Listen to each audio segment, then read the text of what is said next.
बिहार में भाजपा को नापसंद कर रहे हैं लोग। मोदी की रैली में आखिर क्यों चली जमकर कुर्सियां। जी हाँ दोस्तों, आपने बिल्कुल सही सुना। मैं हूं पराग महेंद्र, आप देखना शुरू कर चुके हैं नेशनल चौपाल।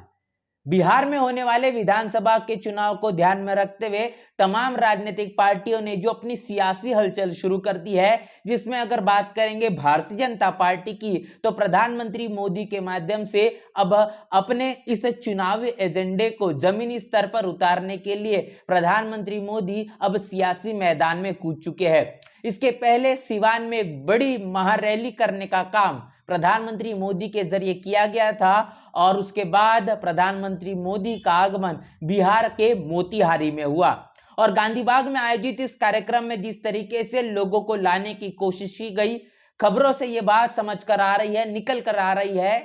रिटेक खबरों से ये बात निकल कर आ रही है कि जिन लोगों को इस रैली में शामिल किया गया था, बड़े पैमाने पर बसों में भरकर लाने वाले लोग ये कहीं न कहीं आशा एवं जीविका महिला कार्यकर्ता है, जिन पर अनेकों प्रकार का दबाव बनाकर इस रैली में उनकी मौजूदगी दर्ज करने की बात उन्हें कही गई थी।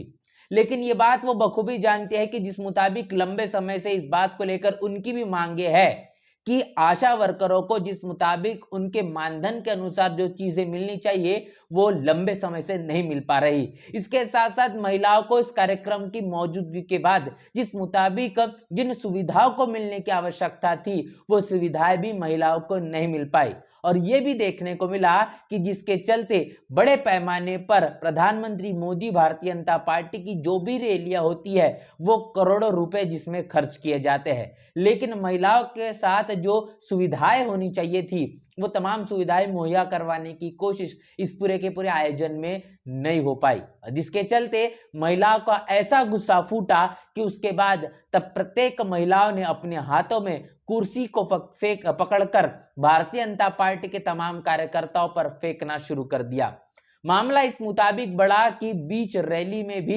एक भगदड़ मची, जिसके चलते तमाम इस रैली में बड़े पैमाने पर लोगों को अनेक प्रकार की समस्याओं का सामना करना पड़ा। यहां तक कि यह भी देखने को मिला कि लोगों का जो ध्यान है पूरी तरीके से इस मसले को लेकर देखने को मिला कि कैसे महिलाओं के माध्यम से कुर्सियों को फेंकने का सिलसिला जारी रहा और तमाम लोग इस बात को लेकर रोकने की कोशिश कर रहे थे कि आखिर ये जो कुर्सियों को फेंका फाकी है ये रोक पाए। आखिर इसके पीछे की वजह क्या है? वजह आपको समझना होगा। जिस मुताबिक नीतीश कुमार की सरकार बिहार में 20 वर्षों से चल रही है, केंद्र में भारतीय जनता पार्टी की सरकार चल रही है, ये मिली जुली वाली जो एनडीए की सरकार है, इस सरकार ने केंद्र में जिन बड़े बड़े वादों को लेकर सत्ता में आने की कोशिश की और बरकरार भी अभी भी बने हुए, जहां पर अगर महिलाओं की बात करेंगे तो बेटी बचाओ और बेटी पढ़ाओ का नारा लगाया गया। यहां तक कि लाड़की बहना योजना के नाम पर जिस तरीके से मध्य प्रदेश हो, महाराष्ट्र हो,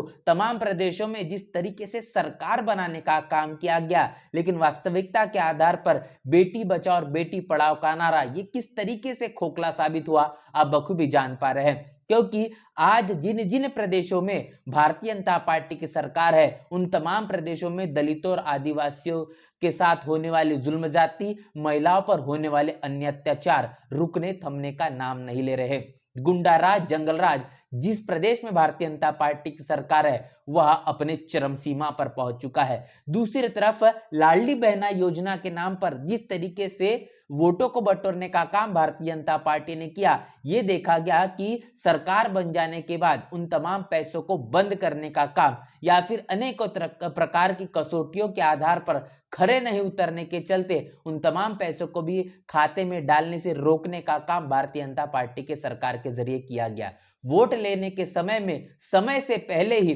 खाते में पैसा डालने का काम अगर किसी राजनीतिक पार्टी के जरिए किया होगा तो वो भारतीय जनता पार्टी की सरकार के दौरान हुआ। उसके बाद सरकार बन जाने के बाद उन तमाम लाडली बहना को भी भूलने का काम बीजेपी के जरिए बार बार किया जा रहा है और आशा वर्करों के जरिए जो दबाव बनाकर उन्हें बड़ी बड़ी बसों में भरकर जो लाया गया, लेकिन उसके बाद जो गुस्सा फूटा या भली भांति देख पा रहे, जिसको लेकर आरजेडी के नेता और प्रवक्ता प्रियंका भारती ने अपनी प्रतिक्रिया दी है। उनका यह कहना है कि जिस तरीके से आप सोशल मीडिया पर वायरल वीडियो देख पा रहे हैं, यह दृश्य बताता है कि मोदी जी की रैली की आशा एवं जीविका दीदियों ने भारतीय जनता पार्टी के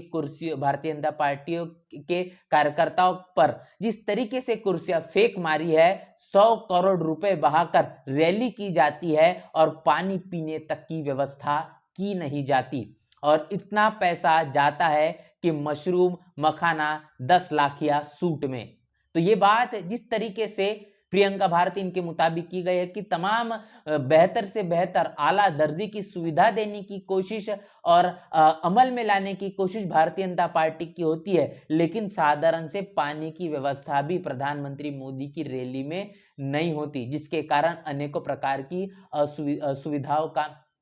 सामना कहने के लोगों को करना पड़ता है। और यही हश्र देखने को मिला कि जिस मुताबिक भारतीय जनता पार्टी ने अपनी तमाम सरकारों को बनने से पहले चुनाव के दौरान बड़े बड़े जुमले देने की कोशिश की, लेकिन बिहार की जनता भले ही साक्षर ना हो, लेकिन राजनीतिक तौर पर अपनी वो जनजागृति जिस मुताबिक उसमें समझ है, वो अब प्रधानमंत्री मोदी हो, भारतीय जनता पार्टी के भले ही कोई भी आला दर्जे के नेता हो, इनकी बातों में फंसने वाला नहीं है। ये आज के इस सोशल मीडिया पर वायरल वीडियो से आप बखूबी समझ पा रहे। इस पूरे के पूरे मसले को लेकर और इस वायरल वीडियो को लेकर आपकी क्या राय है, आपकी क्या प्रतिक्रिया, लिखकर कमेंट बॉक्स में जरूर बताएं। बने रहे नेशनल चौपाल के साथ, मिलते हैं नए वीडियो में, तब तक के लिए जय भीम जय भारत।